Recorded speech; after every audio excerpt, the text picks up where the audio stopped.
highlight text in Confluence, you can use several methods to make specific parts of your content stand out. Here's a simple guide. Built-in text formatting.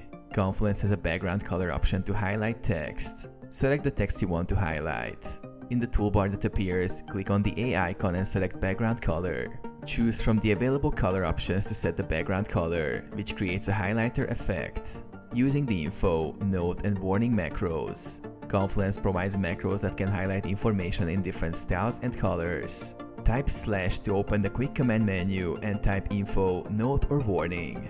Select the macro you want, for example, info for general notes, warning for alerts, or success for positive messages. Type or paste your text within the macro to highlight it with a color-coded box. Custom CSS. If you're an advanced user or have admin access, you can add custom CSS for specific styling. Create a new CSS style with a background color for specific text sections. Apply the custom style within Confluence's global or space settings.